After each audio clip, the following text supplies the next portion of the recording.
अखिलेश यादव निशाना। दलितों के बहाने मायावती ने अखिलेश यादव पर सीधे तौर पर हमला बोला है। एमएलसी के 2 सीट पर हुए उपचुनाव पर मायावती ने तंज कसा है। दलित पिछड़ों के लिए एसपी की नीति पर सवाल खड़े किए हैं। मायावती ने एसपी की नीतियों को दलितों के खिलाफ एक साजिश बताया है। दलितों पिछड़ों को एसपी से सावधान रहने की अपील की है।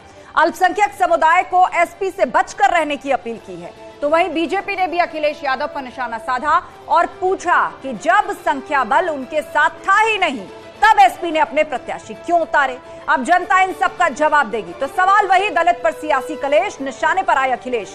बबुआ से बुआ खफा, 24 में बीजेपी को होगा क्या फायदा। बीजेपी के साथ राजभर, एसपी को देंगे टक्कर। शुरू करेंगे डिबेट, पहले ये रिपोर्ट देखिए।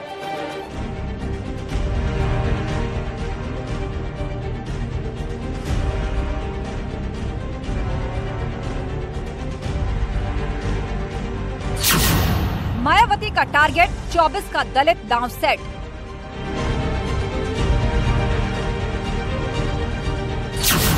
दलित बहाना, माया का अखिलेश पर निशाना।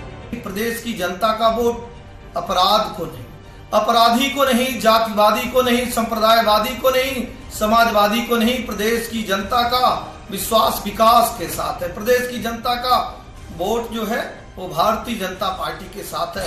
दलित पर सियासी कलेश, निशाने पर अखिलेश। और सब जानते हैं कि भारतीय जनता पार्टी के दबाव में बहुजन समाज पार्टी की लीडरशिप अपने स्वाभाविक राजनीतिक विचारधारा के हिसाब से निर्णय नहीं ले रही है। इसलिए इस अपराध बोध में उन्होंने समाजवादी पार्टी पर हमला बोलते हुए attack is the best defence की नीति को पालन करते हुए हमला बोला। बबुआ से बुआ खफा, 24 में बीजेपी को फायदा। जो उत्तर प्रदेश की जनता का गाढ़ी कमाई का धन समाजवादी पार्टी ने बर्बाद किया है, आने वाले दिनों में समाजवादी पार्टी को इसका खामियाजा भुगतना पड़ेगा। वो जानते हैं कि उनके पास मतों की संख्या नहीं है, जानते हैं कि वो हेड्स नहीं है, तब भी वो दुगने से अधिक वोट भारतीय जनता पार्टी के पास हैं, फिर भी वो चुनाव में गए हैं। ये राजनीतिक बेशर्मी, राजनीतिक थथरई है। बीजेपी के साथ राजभर, एसपी को देंगे टक्कर। 2012 से 17 तक जो समाजवादी पार्टी की सरकार थी, उसमें पूरे उत्तर प्रदेश में विशेष तौर पर ओबीसी और दलित समाज का उत्पीड़न किया गया, ये आंकड़े बताते हैं। और एक वर्ग विशेष के द्वारा उनकी जमीनें कब्जा करी गई, हत्याएं करी गई, ये लगातार समाजवादी पार्टी की सरकार में हुआ। अच्छा है मायावती जी को समझ में आया है, वरना बीच में गलतफहमी में वो गलत रास्ते पर चली गई थी। एक मोहरा बना करके इस समाज को अपमानित करना और जलील करने के लिए इस तरह का इन्होंने कैंडिडेट बना करके ऐसे समाज को जलील किया है जिसकी आबादी अकेले 38% है।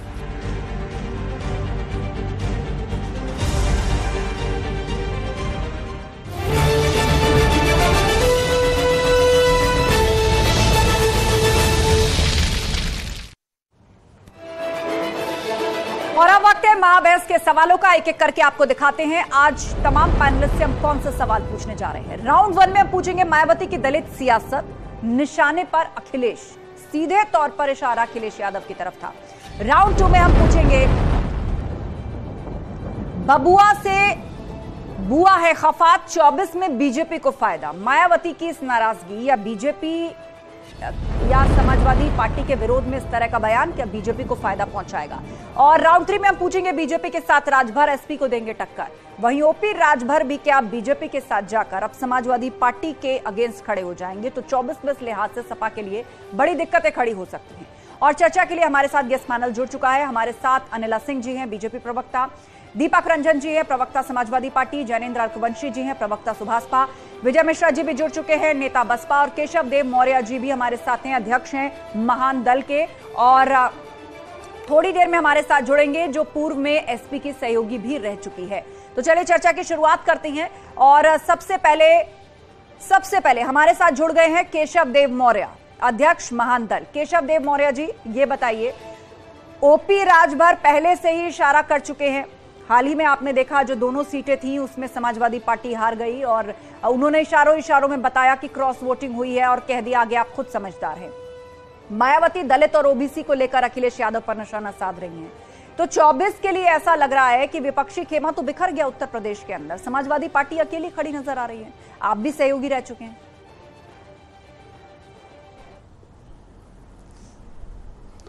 बिल्कुल ठीक आपने कहा कि विपक्षी खेमा बिखर गया, लेकिन विपक्षी खेमा था ही एक क्या? अखिलेश यादव जी माने विपक्ष।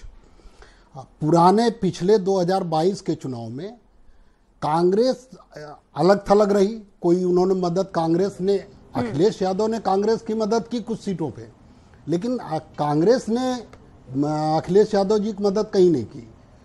वहीं बसपा की बात की तो बसपा ने खुलेआम भारतीय जनता पार्टी की मदद की, और भारतीय जनता पार्टी की मदद की वजह से ही बसपा का वोट भाजपा की तरफ शिफ्ट हुआ, इसलिए 2022 में दिक्कतें आई।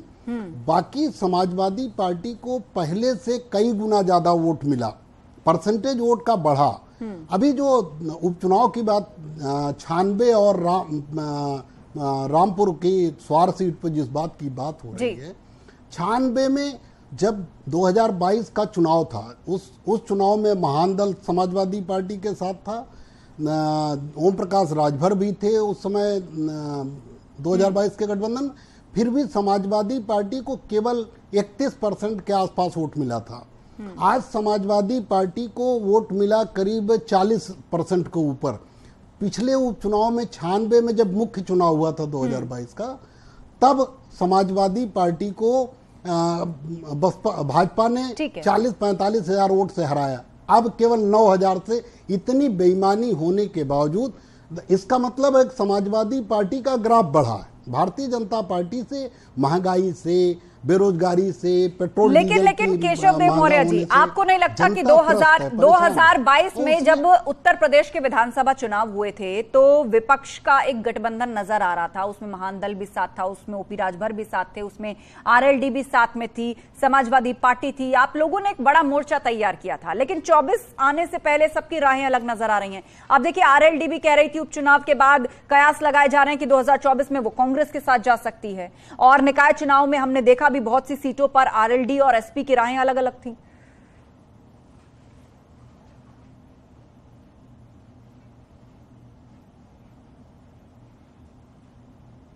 रोका नहीं जा सकता है, बहुत लोग लड़ना चाहते हैं।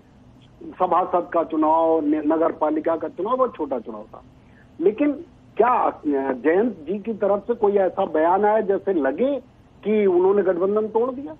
वो तो तैयारी कर रहे हैं समाजवादी पार्टी के साथ। अभी एमएलसी के चुनाव कल हुए हैं, आपने देखा कि उन्होंने खुलेआम, उनके प्रत्याशियों ने, उनके विधायकों ने रणनीति बनाई कि किस तरह हम अधिक से अधिक वोट हासिल करें। तो जयंत चौधरी पे कहना कि जयंत जी अलग है, जयंत जी बिल्कुल अलग नहीं, और वो 2024 अखिलेश जी के साथ लड़ेंगे। और ठीक है केशव देव जी, लेकिन जाते एक और छोटा सा सवाल मेरा, और मैं चाहूंगी संक्षेप में आप उस पर जवाब दें। 2024 के लिए विपक्ष की मोर्चेबंदी आपको मजबूत दिख रही है? क्या विपक्ष मजबूत होकर चुनाव लड़ पाएगा, अपने सहयोगी दलों को अपने साथ रख पाएगा? राहें तो अभी से सबकी अलग अलग नजर आ रही हैं। उत्तर प्रदेश में विपक्ष का मतलब केवल अखिलेश यादव जी, और आज भारतीय जनता पार्टी को देखिए, वो उन्हीं को घेरने में लगे। ओम प्रकाश राजभर गनर लेते हैं, सुरक्षा लेते हैं भारतीय जनता पार्टी से, और गठबंधन करने की बात करते हैं, विपक्षी एकता एकजुट करने की बात करते हैं, तीसरे मोर्चे दूसरे मोर्चे की बात करते हैं। तो ये हास्यास्पद है। आप सिक्योरिटी लेके दो पुलिस की स्क्वाड लेके आप चल रहे हैं भारतीय जनता पार्टी की तरफ से, और आपकी सुरक्षा नहीं आता है। तो ये खेल है, और बाकी अखिलेश यादव जी ही मुख्य विपक्षी दल है। और वो बात तो सही है, आप कह रहे हैं उत्तर प्रदेश में मुख्य विपक्षी दल समाजवादी पार्टी ही है, लेकिन मेरा सवाल ये था कि 2024 में कितनी मजबूत होगी दावेदारी? अपने सहयोगी दल जिनको साथ लेकर के चले थे, क्या वो 24 तक यूं ही बने रह पाएंगे? अभी से ही सब अलग अलग अपनी राह पकड़ते हुए दिख रहे हैं। बहुत शुक्रिया केशव देव मौर्य जी हमारे साथ जुड़ने के लिए और बातचीत के लिए। और चलिए अब चर्चा की शुरुआत करते हैं। सबसे पहले सवाल दीपक रंजन जी आपसे यही हम कर रहे हैं कि मायावती ने टारगेट किया है 2024 के हिसाब से, अखिलेश यादव को टारगेट किया है और कहा है कि जब संख्या बल नहीं था फिर भी कैंडिडेट उतारे, दलित विरोधी, पिछड़ा विरोधी करार दिया है। देखिए आस्था जी, कल जो बाई इलेक्शन हुआ उसमें समाजवादी पार्टी ने जो प्रत्याशी उतारे थे दोनों, रामजतन राजभर जी और रामकरण निर्मल जी को, तो समाजवादी पार्टी ने संख्या बल ना होते हुए भी इनके हमारे सारे विधायक, समाजवादी पार्टी के सारे विधायकों ने बड़े हौसले और बड़ी उम्मीद के साथ प्रत्याशी उतारने का काम किया था। और समाजवादी पार्टी ये बताना चाहती थी कि जो लोग पिछड़ा और अति पिछड़ों की बात करते हैं उनकी अंतरात्मा किस तरीके से जगती है और किस तरीके से ये लोग जो है समाजवादी पार्टी के प्रत्याशी को वोट देने का काम करते हैं। क्योंकि ये लोग बातें तो बड़ी बड़ी करते हैं, लेकिन जब वोट देने की बात आती है तो समाजवादी पार्टी के दोनों प्रत्याशी को ये लोग वोट देने का काम नहीं करते, क्योंकि समाजवादी पार्टी ही एक ऐसी पार्टी है जो पिछड़ों और अति पिछड़ों की बात करती है। तो निश्चित रूप से कल हमारी विजय नहीं हुई, हम चुनाव नहीं जीत पाए, लेकिन साथ ही साथ हमने ये भी संदेशा दिया कि समाजवादी पार्टी आरक्षण को लेकर के, दलित पिछड़ों को लेकर के सदैव समाजवादी पार्टी लड़ती हुई नजर आएगी। और जो लोग दलित और पिछड़ों की बात करते थे आज वो कहां खड़े हैं। ठीक है, चलिए जैनेंद्र रघुवंशी इस बात का जवाब देंगे। सपा का जवाब आपने सुना कि जो लोग दलितों पिछड़ों की बात करते थे, शोषितों वंचितों की बात करते थे, वो आज कहां खड़े हैं? नहीं, आस्था जी, मैं एक चीज स्पष्ट कर दूं कि जो सपा है उन्होंने हमेशा से दलितों और पिछड़ों में अति पिछड़े हैं उनका हक खाने का काम किया है। आप बताइए, सामाजिक न्याय समिति की रिपोर्ट के ऊपर इनकी क्या राय है? रोहिणी आयोग की रिपोर्ट के ऊपर इनकी क्या राय है? इनकी 4 वर्ष सरकार रही सत्ता में, उसमें से 2002 में सामाजिक न्याय समिति की रिपोर्ट बन गई थी और उसके बाद से इन्होंने क्यों नहीं लागू करवाई? 2 बार सत्ता में रहे और कैसे ये उनको धोखा देते हैं। मैं इसका एग्जांपल देता हूं। 2005 में माननीय मुलायम सिंह यादव जी ने 17 जो ओबीसी जाति हैं उनको एससी में डालने के लिए कागज पे लिख के एक नोटिस भेज दिया, जबकि होता यह है कि एससी एसटी या ओबीसी में शामिल करने के लिए किसी भी जाति को केंद्र सरकार को एक मसौदा भेजा जाता है, लेकिन उन्होंने कागज पर लिख के भेज दिया जिसे बाद में हाई कोर्ट ने खारिज कर दिया। लेकिन उसके बाद भी 2016 में माननीय अखिलेश जी ने दोबारा से वही 17 जातियों को कागजों पर लिख के ओबीसी से एससी में शामिल करने का सुझाव दे दिया और उनको शामिल करवा दिया, जिसे फिर से नहीं दो मिनट उसको फिर से उन्होंने हाई कोर्ट ने रद्द कर दिया। आपको याद होगा 2013 में माननीय अखिलेश जी को इलाहाबाद हाई कोर्ट ने कहा था कि आप जो भर्तियां हो रही थी उस समय कांस्टेबल की और पुलिस की भर्तियां हो रही थी कि आप इसमें सर्वे करवाइए और जो सामाजिक न्याय समिति की रिपोर्ट है उसको लागू करवाइए। क्योंकि हुआ क्या था कि सामाजिक न्याय समिति की रिपोर्ट के हिसाब से 4 जातियों ने अपना जाति का जो प्रतिशत है उसके हिसाब से आप ये कहना चाहते हैं, आप समाजवादी पार्टी की मंशा पर सवाल खड़े कर रहे हैं। पिछड़ों और दलितों को लेकर सुभाषपा समाजवादी पार्टी की मंशा पर सवाल खड़ा कर रही है। हमारे साथ विजय मिश्रा जी भी हैं, बसपा नेता। आज बहन जी की इस बात के बाद जहां उन्होंने अखिलेश यादव और समाजवादी पार्टी पर दलित और पिछड़ा विरोधी होने का आरोप लगाया, वहां पर अब आप देख रहे हैं कि सुभाषपा और सपा के बीच में पिछड़ों और दलितों को लेकर, उनके हितों को लेकर एक होड़ मची है। और उनका कहना है कि जो लोग अभी तक पॉलिटिक्स कर रहे थे दलितों की, ओबीसी की, उन्होंने केवल और केवल उनका नुकसान करने का काम किया।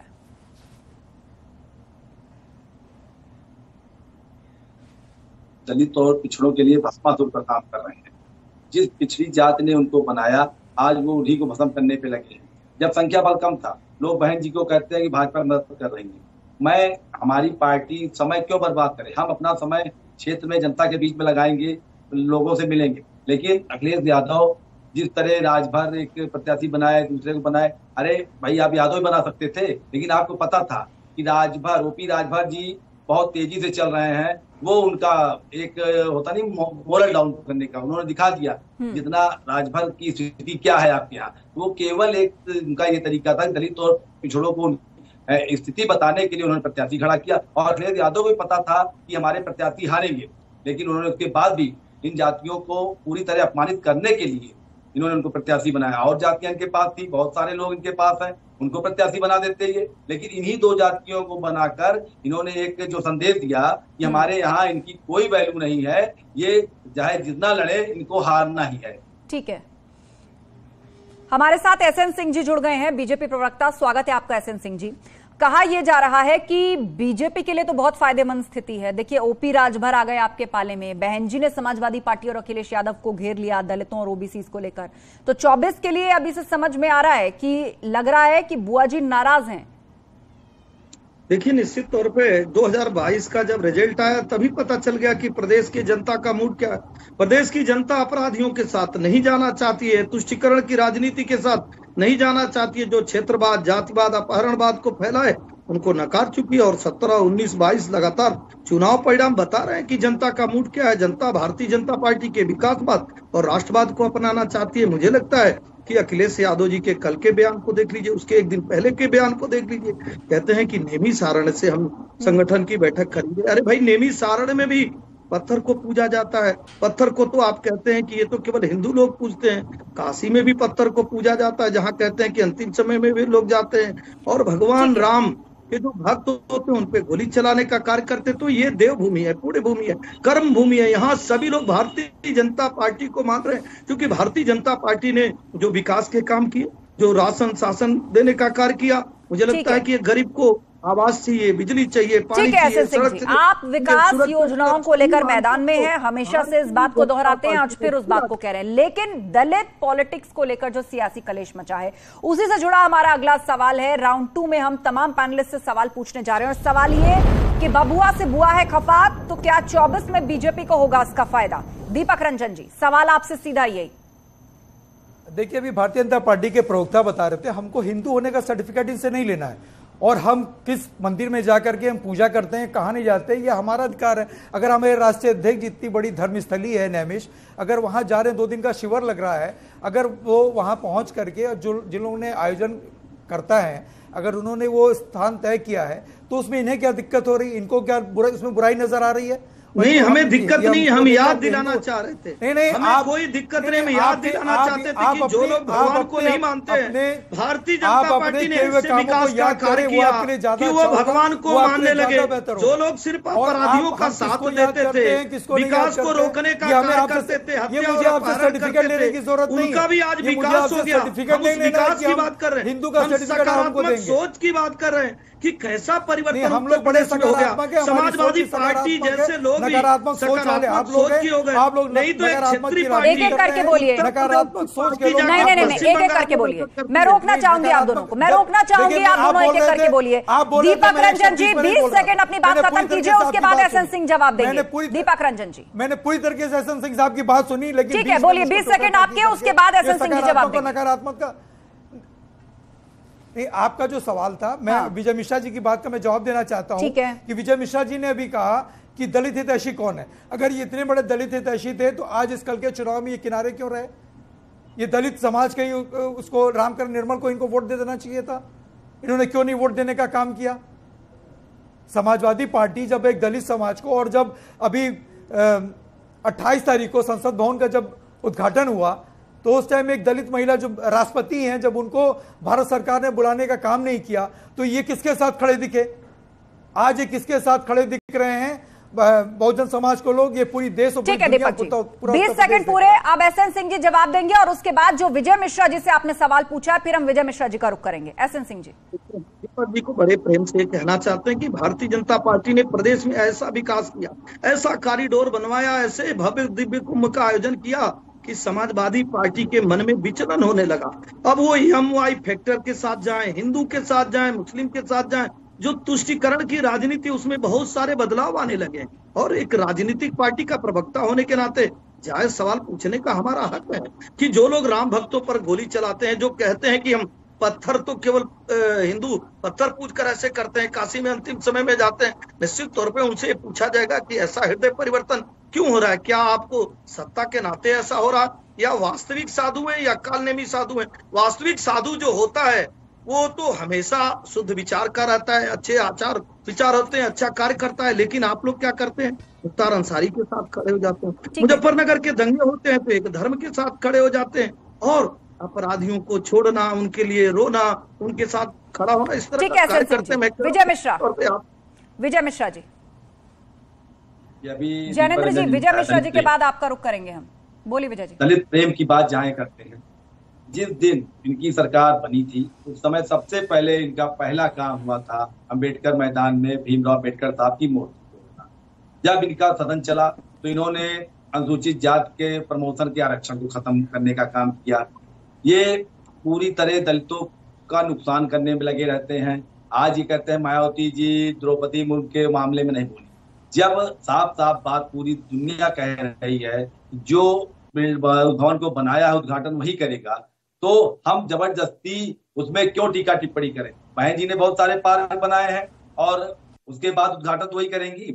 हम कह दें अखिलेश यादव जी ने बनाया था यूपी में विधानसभा, उद्घाटन योगी जी ने किया था। तो ये चीजें अलग बात होती है, लेकिन आप सब सही मुद्दे पर विपक्ष की भूमिका भी नहीं निभा पाते। आप केवल भारतीय जनता पार्टी की मदद करते हैं। आपके एसटी हसन साहब ने पूरे प्रोग्राम को, पूरे उस संसद के उद्घाटन समारोह को हिंदू मुस्लिम से जोड़ दिया, आपने उस पर बहस नहीं की। स्वामी प्रसाद मौर्य ने उसमें पंडितों की पूजा पर टिप्पणी कर दी, आपने उस पर नहीं बोला। क्या आपकी पार्टी में ब्राह्मण नहीं है? आपकी पार्टी में क्षत्रिय नहीं है? ये कहाँ का प्रेम है आपका? आप लोग जिस तरह भाईचारा बिगाड़ रहे हैं, आप कभी भाजपा की मदद करना होता है तो हिंदू मुस्लिम करते हैं। आपके मुस्लिम सांसद विधायक ऐसी बात बोल देंगे कि पूरा मामला कुछ और होगा, पूरा केस हिंदू मुस्लिम में हो जाता है। बहन जी कभी भी जब भी वो बोलती हैं सर समाज की बात करती है, सबके हित की बात करती है। और इस चुनाव में भी उन्होंने यही कहा कि जब हमारा संख्या बल नहीं है, हम जबरदस्ती अपने प्रत्याशी को खड़ा करके उसकी डिमेरिट नहीं करेंगे। हम चुनाव नहीं लड़ेंगे चलेगा,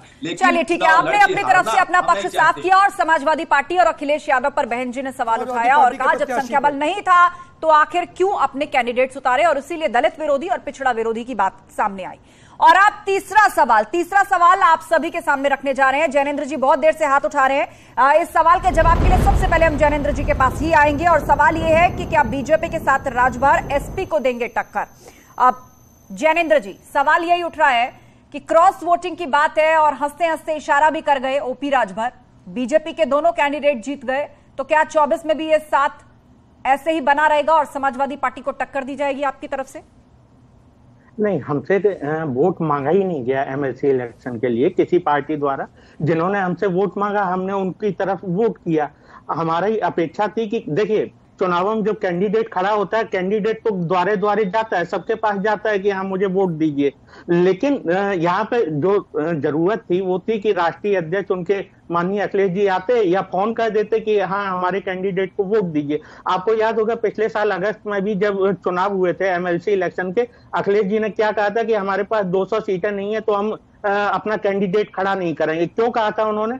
उन्हें पता था नहीं जीतेंगे। लेकिन इस बार उन्होंने कैंडिडेट खड़ा किया कि वो ये दिखाने को कि समाज में हम अपने मतलब पिछड़े और दलित प्रत्याशी उतार रहे, लेकिन उन्हें पता था ये हारेंगे, तो उन्होंने जानबूझ के ये काम किया जिससे कि दोष दूसरों पे मढ़ा जाए। आपको याद होगा आदिवासी समुदाय से आने वाली कीर्ति कौल जी, उनको 28 साल की उम्र में एमएलसी का इलेक्शन लड़वाया गया, जबकि इनकी पार्टी 1993 से बनी हुई है और हर साल पता नहीं कितने एमएलसी चुनाव लड़वाती है। लेकिन इन्हें ये नहीं पता था कि 30 साल से कम उम्र का प्रत्याशी एमएलसी चुनाव में नहीं उतर सकता है, तो इन्होंने जानबूझ के वहां पे इस तरह का किया। ठीक है, ये आरोप जो आपने लगाए हैं दीपक रंजन जी को लेकर आना चाहेंगे। दीपक रंजन जी, इसका जवाब दीजिए। अब एक एक करके वो उदाहरण गिनवाए जा रहे हैं और ये साबित किया जा रहा है कि समाजवादी पार्टी ही आदिवासियों, दलितों और ओबीसी के विरोध काम करती आई है।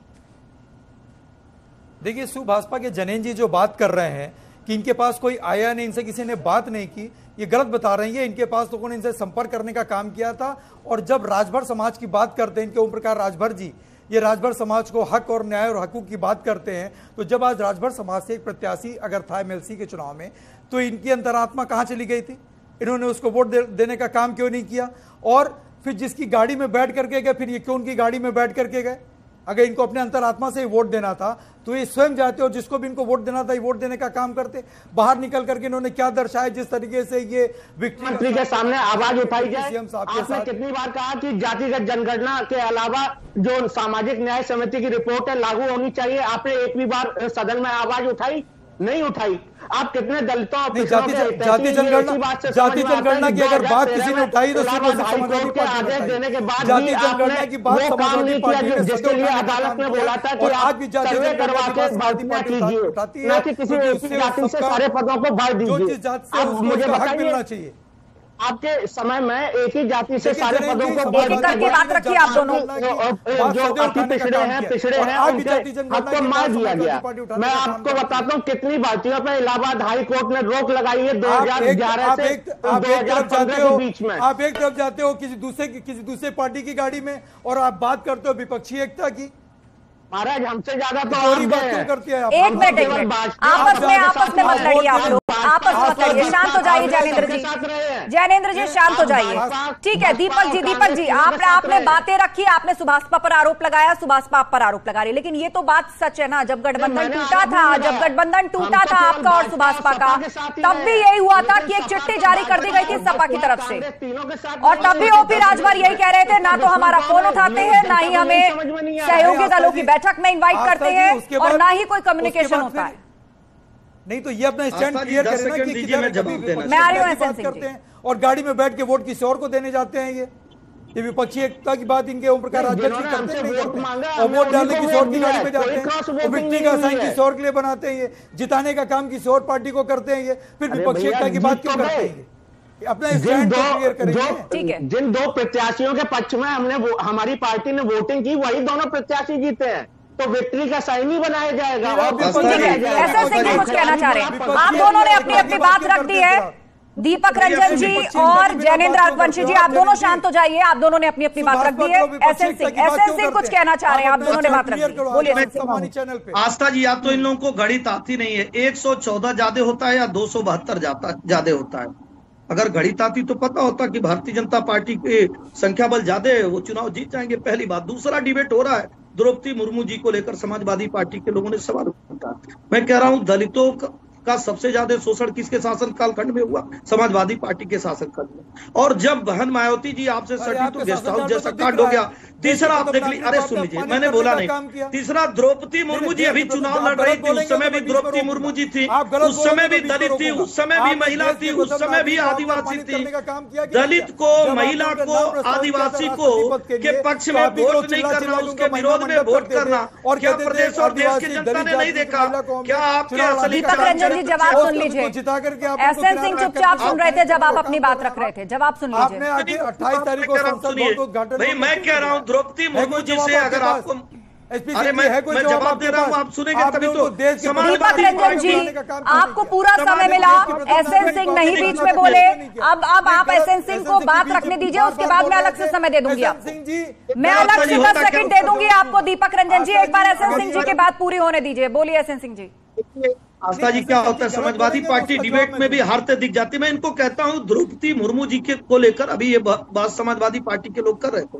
मैं पूछ रहा हूं कि द्रौपदी मुर्मू जी जब चुनाव लड़ रही थी तो क्या समाजवादी पार्टी का गठन नहीं हुआ था? क्या द्रौपदी मुर्मू जी दलित उस दिन नहीं थी, आदिवासी नहीं थी, महिला नहीं थी? उनका ये कहना है तब वो बीजेपी की प्रत्याशी थी, अब वो राष्ट्रपति हैं। नहीं, इस तरह से नहीं होता। बीजेपी की प्रत्याशी के नाते कोई महिला बीजेपी का रहेगा तो उसके साथ आप गलत कर देंगे, उसके साथ अन्याय करेंगे। और समाजवादी पार्टी जाते जाते 10 सेकंड दीपक रंजन जी अपनी बात कहिए, मुझे शो क्लोज करना है। नहीं देखिए, आपने मेरी बात कह दी आस्था जी कि उस टाइम वो भारतीय जनता पार्टी के प्रत्याशी थी, लेकिन चुनाव जीतने के बाद राष्ट्रपति। अरे बहन जी तो आपके साथी थी, बहन जी तो आपकी साथी थी, आपने उनके साथ क्या किया? आपके समय सबसे ज्यादा भीमराव अंबेडकर साहब की मूर्ति को तोड़ना, आज बहन जी दलितों पे अत्याचार करना, आपके साथ जाति दिख लोगों की लिस्ट बनाना, अभी भी देखिए बहन जी आपके साथ जाति दिख रही होंगी। अभी मेरा 10 सेकंड पूरा नहीं हुआ है। समय खत्म हुआ। चर्चा यहाँ पर बहन जी को लेकर चल रही थी, चर्चा यहाँ पर विपक्षी गठबंधन को लेकर चल रही थी। आप सभी पैनलिस्ट का बहुत बहुत शुक्रिया। लेकिन उत्तर प्रदेश की राजनीति में विपक्ष के लिए सबसे बड़ी चिंता की बात यह है कि उत्तर प्रदेश के विधानसभा चुनावों के बाद जो सहयोगी दल अलग अलग रास्ते और बयान देते हुए नजर आ रहे हैं, क्या 24 तक सब कुछ ऐसा ही चलेगा? ओपी राजभर ब्रजेश पाठक के साथ मिलकर विक्ट्री साइन दिखा रहे हैं। साफ है क्रॉस वोटिंग हुई है, बीजेपी कैंडिडेट्स को वोट गए हैं, और बाहर मीडिया में आके उन्होंने ये भी कहा है कि हमसे तो किसी ने वोट मांगा ही नहीं, जिसने मांगा था हमने दे दिया। तो क्या 24 में भी ओपी राजभर का यही तेवर बरकरार रहेगा और वो बीजेपी के साथ जाएंगे? और दूसरी तरफ बहन जी हैं जिनकी तरफ बड़ी आस अक्सर समाजवादी पार्टी और अखिलेश यादव की रहती है। उन्होंने दलित और ओबीसीज को लेकर सीधे तौर पर अखिलेश यादव को घेरा और कहा कि संख्या बल नहीं था तो कैंडिडेट्स उतारे ही क्यों, दलित विरोधी हैं, ओबीसी विरोधी हैं।